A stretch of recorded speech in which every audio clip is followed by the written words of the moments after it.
안녕하세요. 오늘은 기말고사를 대비한 학습지 풀이 여러분들과 같이 보도록 할게요. 정치와 법, 좀 어려운 용어들 많은데 여러분들과 좀 더 자세하게 배우고 좀 학습하는 계기를 삼아 보도록 합니다. 자, 첫 번째 1번 프린트 한번 볼까요? 다음에 법률관계 중 잘못 설명된 것은 그렇게 얘기했습니다. 자, 법률관계와 관련해서 먼저 해석 제가 먼저 설명해 드리고 문제 풀어보도록 할게요. 우리가 이제 법률 영역을 나눌 때 법률관계를 어떤 것을 규율하느냐에 따라서 법률 영역을 나눕니다. 공적 생활을 규율하는 거 공법 영역, 그 다음에 사적 생활을 규율하는 거 사법 영역. 이 공법과 사법과 다르게 현대사회 19세기에 새롭게 생긴 영역이 사회법 영역이라고 하는 게 있습니다. 그래서 이제 공법 영역이라고 하는 거 이런 거겠죠. 국가와 나와의 관계, 이런 어떤 공공기관과의 어떤 개인 간의 관계를 공법 영역이라 그래요. 그래서 이제 가장 대표적인 법 중에 헌법, 형법, 소송법, 행정법. 그래서 형사소송법, 민사소송법, 형사소송법 뿐만 아니라 민사소송법도 법원이라고 하는 국가기관에 소송을 내는 절차이기 때문에 이것도 공법 영역이라고 볼 수 있습니다. 자, 개인 간의 관계를 규율하는 걸 우리가 사적 생활을 규율하는 법 사법 영역이라고 하는데요. 개인 간의 가장 대표적인 재산과 가족 관계를 규율하는 민법, 또 상인과 상인 사이의 관계를 규율하는 상법이 사법 영역이라고 할 수 있습니다. 그래서 이걸 한자로 쓰자면 개인 사자를 써서 다시 한번 써볼게요. 개인 사자를 써서 이런 걸 우리가 사법 영역이라고 합니다.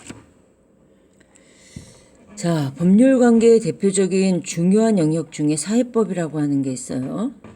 이건 옛날에는 공적관계와 사적관계 이런 두 개로만 봤는데 자, 점점 법률관계가 복잡해지면서 사회적 약자를 보호하기 위한 법률관계가 생기게 됩니다.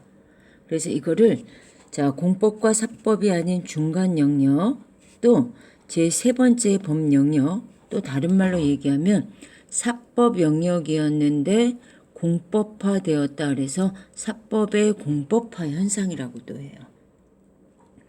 그래서 경제생활을 규율한 소비자와 생산자의 관계를 규율하는 소비자보호법 같은 거, 노동자를 보호하는 최저임금제법, 근로기준법 같은 거, 사회보장제도와 관련된 여러 가지 다양한 법들을 우리가 사회법이라고 합니다. 문제 한번 볼게요. 자, 잘못 설명된 건 공법 영역은 공적관계를 규율한 법이며 헌법과 형법 등에 해당한다. 만든 얘기겠죠. 사회법 영역은 사회생활을 규율한 법 영역으로 소송법과 민법에 해당한다 그랬는데 아니죠. 자, 사법 영역은 개인 간의 생활관계를 규율한 법 영역입니다. 자, 사회법은 제3의 법 영역 또는 중간 영역이라고 하고요. 사회법은 사적 영역을 국가가 규율하는 법 영역이라고 볼 수 있어요. 그래서 해당하는 법은 이 법이다. 2번이다. 자, 두 번째 2번으로 가봅니다. 자, 민법에서 배운 능력을 공부해 보는 거예요. 능력 중 잘못된 것은 그랬는데 자, 권리 능력, 그죠? 권리와 의무의 주체가 되는 건데 우리는 자연인 태어나면서 사망할 때까지를 권리 능력의 주체라고 봅니다. 또 법으로 인정받은 법인이 있죠. 여러분들이 잘 알고 계시는 재단법인, 사단법인. 자, 그런데 태아는 권리 능력은 없어요. 그렇지만 상속이나 예외적인 불법 행위에 대해서는 보호를 받습니다. 맞는 얘기예요. 자, 의사 능력, 행위 결과, 내가 이렇게 뭐 하면 어떤 결과가 나타날지를 알 수 있는 능력을 얘기합니다. 그런데 행위 능력에 미성년자 한정 후견인, 피성년 후견인 이런 사람들을 제한 의사 능력자라고 했는데 이 말이 잘못됐습니다. 이 앞에까지는 얘기가 맞아요. 그러나 주로 젖먹이 이런 만취한 사람 이런 사람들은 의사 능력이 없는 것으로 봅니다. 자, 행위 능력은요, 단독이라고 하는 뜻이 중요하고 단독으로 유효한 법령행위를 할 수 있는 능력입니다. 자, 특히 행위 능력에 관련해서 행위 능력을 할 수 없는 사람을 제한 능력자라 그래요. 아까 얘기한 우리 19세 미만이 되면 우리가 미성년자라고 하는데, 미성년자 피한정 후견인 옛날에 한정치산자라 그랬어요. 금치산자. 자기가 얼마나 돈을 쓰는지 이런 것들 제대로 모르는 사람, 이런 사람들을 제한 능력자라고 한다 이거야. 이런 사람들은 반드시 누가 필요해요? 법정 대리인의 동의가 필요합니다. 제한 능력자의 단독 행위는 법정 대리인이나 본인이 취소할 수 있다라고 하는 게 핵심 용어예요. 그래서 잘못된 거 2번이다. 자, 제한 능력자 봅니다. 미성년자 피한정 후견인, 피성년 후견인인데 얘네는 단독으로 할 수 없다는 것이 핵심이고, 또 어떻게 한다고? 동의가 필요하고 취소할 수 있습니다. 무슨 능력과 관련이 있다? 행위 능력과 관련이 있습니다. 자, 법률 용어에 대한 설명이다. 설명이 잘못된 것은 그랬는데 한번 쭉 볼게요. 자, 과실. 나 자신이 하는 행위가 다른 사람에게 손해를 입히는 것을 부주의해서 알지 못합니다. 그죠? 급하게 뛰어가다 보니까 앞 사람을 넘어뜨려서 다치겠어요. 이런 부주의. 이걸 우리가 과실이라고 한다 이거예요. 자, 법정 대리인, 법률의 규정에 따라서 어떤 사람의 행위를 대리할 수 있는 권한을 가진 사람을 법정 대리인이라고 하고요. 자, 우리가 책임 조각 사유, 위법성 조각 사유, 조각이라고 하는 걸 보는데 어떤 요건이 성립하지 않거나 어떤 사유에 해당하지 않는 것을 의미합니다. 그래서 위법성을 없애준다든지 책임성을 없애주는 거 조각이라고 한다 그랬죠. 정당방위, 다른 사람의 불법 행위로부터 자기 또는 제3자 이익을 방해하기 위해서 부득이 다른 사람에게 손해를 가하는 행위, 정당방위. 그죠? 여러분들한테 얘기 드렸던 것 중에 하나가, 자, 어떤 사람이 강도가 들어왔어요. 나를 위해할 수 있어. 그러니까 이 사람과 대치하다 보니까 상대를 다치게 하는 거, 이걸 정당방위라고 합니다. 자, 친상자 제도라고 하는 거 나왔는데 2005년에 민법을 개정하면서 양자를 들였어요. 그런데 이제 양자가 낳아준 부모가 있잖아요. 그래서 친생 부모와의 친족 관계를 완전히 단절하고 양부의 성과 본을 따르도록 하는 이러한 제도를 친생자 제도가 아니라 뭐라고? 친양자 제도라고 합니다. 그래서 몇 번이 잘못되었다? 5번이 잘못되었다. 자, 다음 페이지로 넘어가 볼게요. 4번으로 가봅니다. 법정 상속을 받을 때 배우자는 각 자녀의 상속분의 몇 %를 더 받는가? 자, 우리 상속에는 유언으로 상속하는 게 있고 법으로 상속하는 게 있습니다. 법정 상속에는요, 순위가 있다 그랬죠. 그래서 순위를 차별하기 때문에 1순위가 있으면 1순위에서 끝나고 2순위가 있으면 1순위가 없고 2순위가 있으면 2순위에서 끝나고 3순위, 4순위까지 있습니다. 1순위는 자녀를 우리가 직계 비속이라 그래요. 배우자가 공동 상속자가 됩니다. 2순위는 부모를 누구라 그래? 직계 존속이라고 하죠. 직계 존속과 배우자가 2순위가 됩니다. 3순위 형제 자매, 4순위 사촌 이내의 반계혈족이 된다. 자, 특히 배우자하고 공동 상속하는데 몇 프로 가산한다 그랬어요? 0.5%. 0.5 그러니까 몇 프로? 50%를 가산한다라고 하는 특징이 있습니다. 이따 나오는 문제를 풀어보면서 여러분들과 좀 더 자세하게 보도록 합니다. 자, 5번 다음에 해당하는 용어가 뭐냐? 형사 미성년자와 심신상실자의 행위, 강요된 행위 등은 범죄의 성립 요건 중에 무엇을 조각하는 사유이다. 자, 범죄. 국가에서 나쁜 행위, 위해한 행위 또는 반사회적 행위를 정해놨다 이거예요. 그런데 뭐든지 범죄가 성립하는 것이 아니다. 3가지가 있다 그랬어요. 구성요건, 해당성, 위법성, 책임성이 있어야 한다. 그래서 1번, 2번, 3번 3가지가 다 만족해야지만 범죄 성립요건에 해당하는데, 구성요건 해당성이라고 하는 건 뭐냐면 형법 조항에 해당하는 행위여야 한다는 거죠. 사람을 상해한 자, 사람을 살해한 자 이런 행위가 일단 있었어야 한다는 거죠. 자, 두 번째, 법을 어기는 행위. 그런데 구성 요건에 해당하면 일단 다 법을 어기는 행위라고 봅니다. 자, 세 번째, 책임성. 과연 그 사람을 비난할 수 있는가? 비난 가능성이라고 하는 걸 얘기했어요. 그래서 책임성을 물을 수 없는 사람들, 조각사유. 너무 어린 사람들한테는 책임성을 묻지 못한다 그랬죠.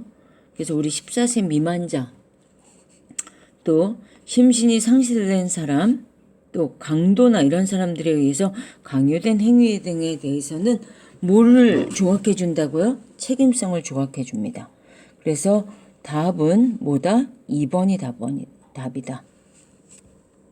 자, 여기까지 이해되셨을까요? 넘어가 봅니다. 자, 부동산 계약에 대한 설명 중 빈칸에 들어갈 용어가 잘 연결된 것은 그랬습니다. 자, 갑동이는 갑순이가 소유하고 있는 아파트의 전세 계약을 하기로 했대요. 계약 전에 뭘 꼭 살펴봐야 되느냐 이거예요. 이거에는 표제부, 갑구, 을구 이게 나와 있는데 그래서 이제 뭐 집원이 어떻게 되고 소유자는 누구이고 이런 것들을 확인한다 이거예요. 자, 뭘 확인해야 될까요? 바로 등기부 등본입니다. 등기부 등본. 그래서 실소유자와 근저당권을 확인한 후 계약하였다.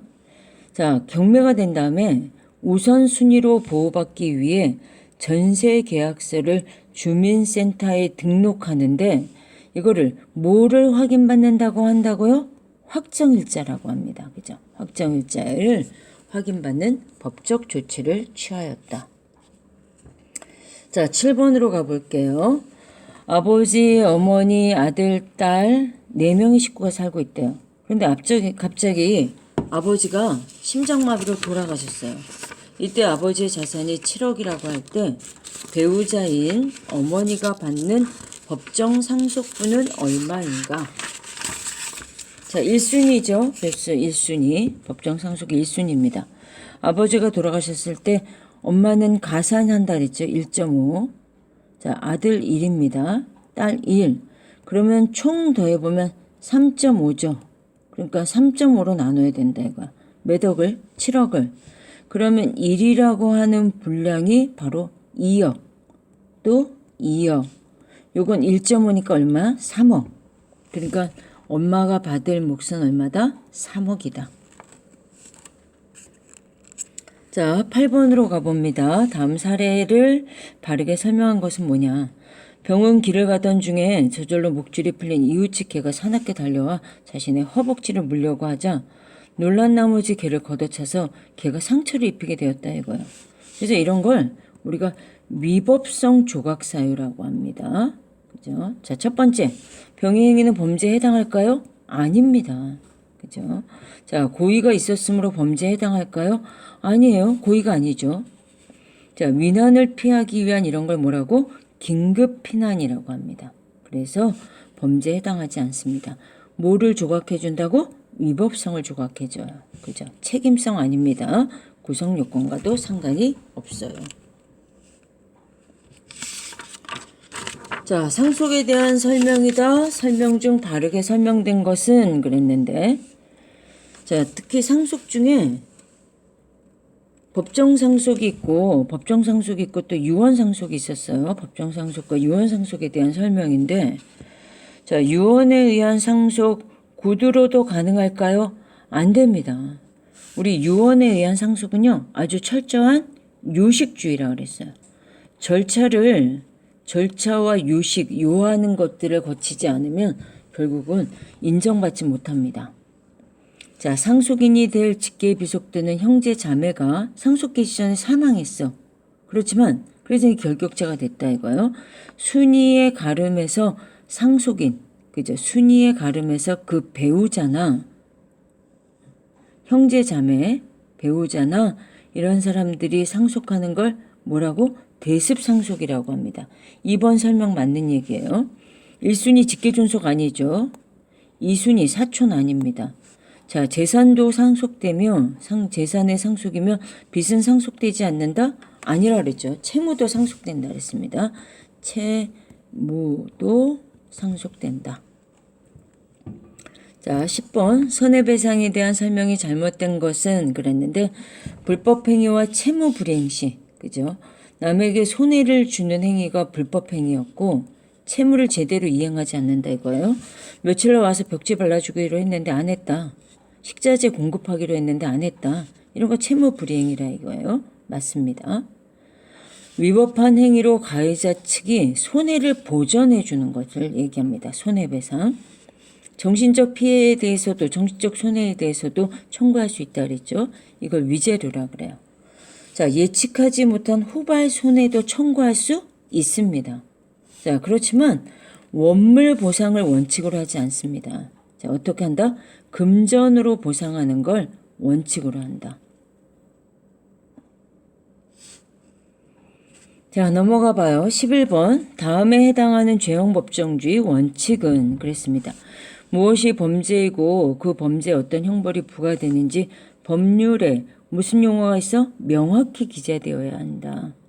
품행이 바르지 않으면 처벌할 수 있다는 규정은 원칙에 어긋난다. 품행이 바르지 않으면 남에게 혐오감을 주는 범죄 이런 거 안 된다 이거예요. 뭐 하기 때문에? 명확하지 않기 때문이다. 자, 요거 한번 해석으로 가볼게요. 죄형 법정주의 5가지 원칙이 있습니다. 관습으로 처벌하면 안 된다. 소급해서 행위 당시의 법으로만 처벌해야 한다는 거고요. 그다음 명확히 한다는 거고 비슷한 조항을 끌어들여서는 안 된다는 게 유추해석의 금지 원칙입니다. 잘못한 만큼만 벌 줘야 한다. 비례성의 원칙이에요. 자, 여기에 해당하는 건 뭐다? 명확성의 원칙이다. 자, 주관식 1번으로 가볼게요. 미성년자의 법률상 단독으로 유효한 법률행위를 할 수 없다. 그죠? 그렇게 얘기했어요. 그런데 18세 이상의 미성년자가 혼인한 경우 이럴 땐 단독으로 할 수 있습니다. 이때 효력을 서술하시오 그랬는데 결국 이런 걸 뭐라고 한다? 성년의제라고 합니다. 그리고 성년의제의 가장 대표적인 특성은 뭐야? 단독으로 법률행위를 할 수 있다라고 하는 게 핵심입니다. 자, 빈칸의 용어와 제도의 의의를 쓰시오. 글자가 좀 조그마죠.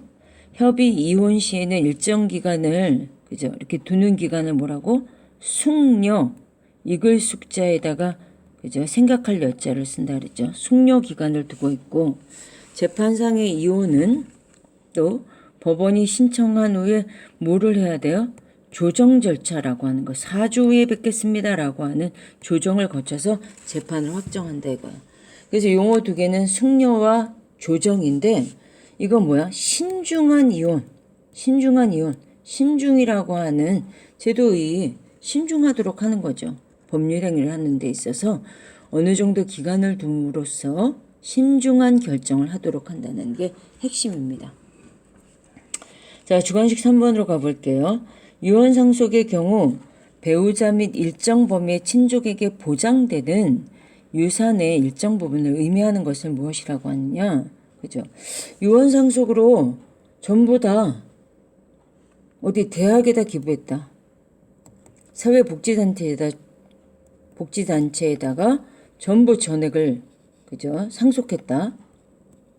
또 우리 뭐 맏아들에게만 줬다, 막내에게만 줬다 이런 경우 있잖아요. 이럴 때 법정으로 상속받을 수 있는 사람에게 이렇게 유산의 일정 부분을 받도록 하는 제도가 있습니다. 이걸 우리가 유류분 제도라 그래요. 그래서 이 유류분 제도를 두고 있는 건 뭐냐면 상속자를 보호한다 이거죠. 상속자도 뭔가 기여할 것이 있고 기대가 있기 때문에 상속자 보호라고 하는 의미를 가지고 있습니다. 자, 정치화법 여러분 공부하시면서 애로사항 많습니다. 그죠? 워낙 공부하는 시간도 짧고 용어는 굉장히 어려워요. 그래서 이번 기말고사를 대비한 학습지 풀이를 통해서 좀 반복해서 보시고 자꾸 용어에 익숙해지도록 노력하셔서 시험에 잘 대비하셨으면 하는 바람입니다.